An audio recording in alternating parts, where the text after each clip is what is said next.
Hey guys, so Mardi Gras is almost here and there are celebrations going on all over the world. And here in the United States, we celebrate Mardi Gras in New Orleans. New Orleans is located in Louisiana, and one of the things that they are famous for, in fact, it is their state donut, are beignets.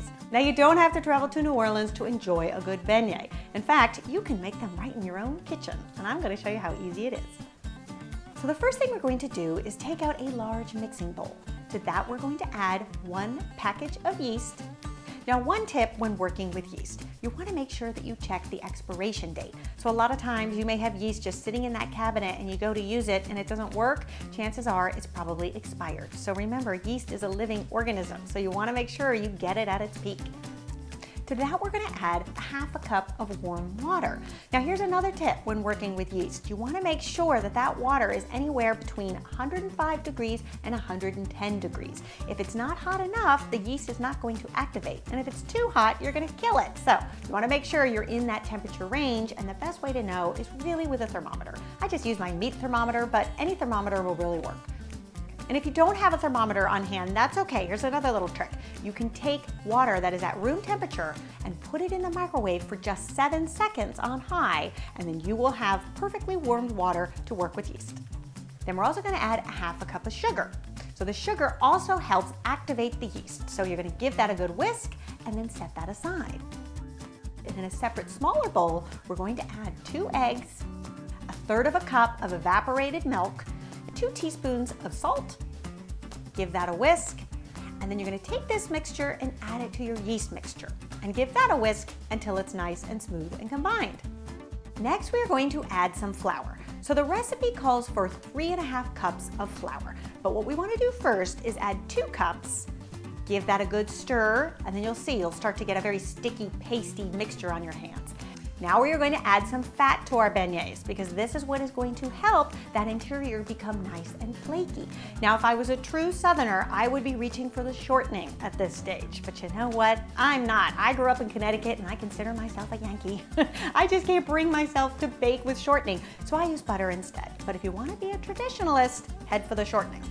You just want to make sure that that butter is nice and soft and at room temperature. You're going to drop it into your dough just in small little chunks. Then you are going to add the remaining 1.5 cups of flour.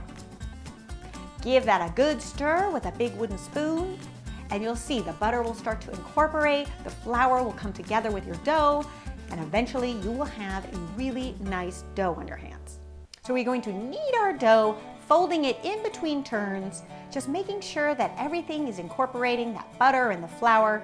And as you go through, you'll see that dough will become softer and softer and smoother and smoother.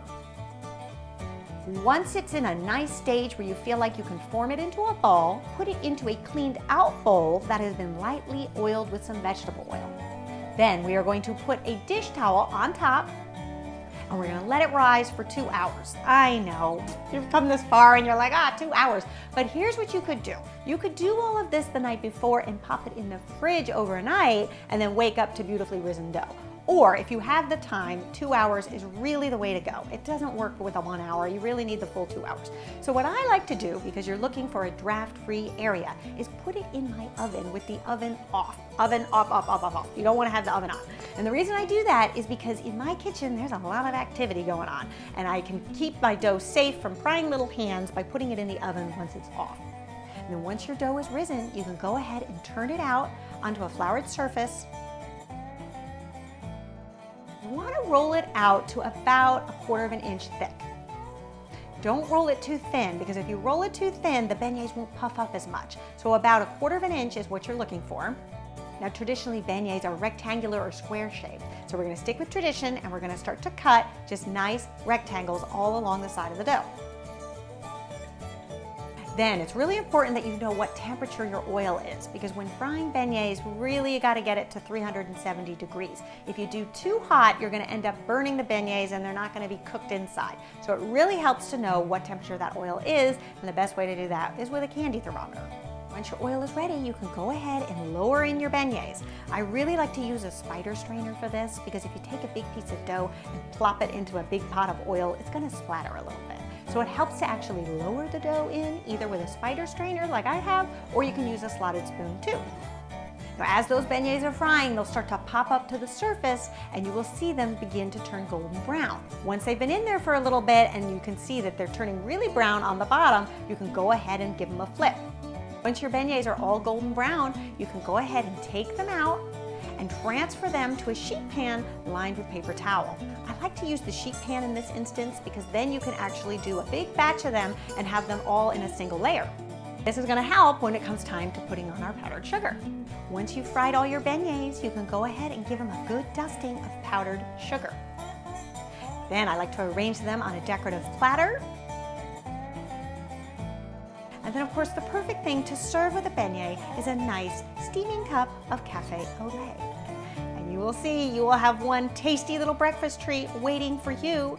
So if you want to celebrate Mardi Gras and you're not headed to New Orleans, I hope that you try this beignet recipe and you will feel as if you have traveled to New Orleans and back. I hope you guys give this one a try and let me know what you think. And next week, we are going to tackle St. Patrick's Day. I have a delicious dessert that you will not want to miss, something inspired by the old world. I'll see you then. Bye. Ain't no woman should be this hard, but a hard-headed woman is the one I love. Can't eat, can't sleep, or heal the hurt, but every single day you make me wanna work a whole lot harder, yeah. Right before the morning sun,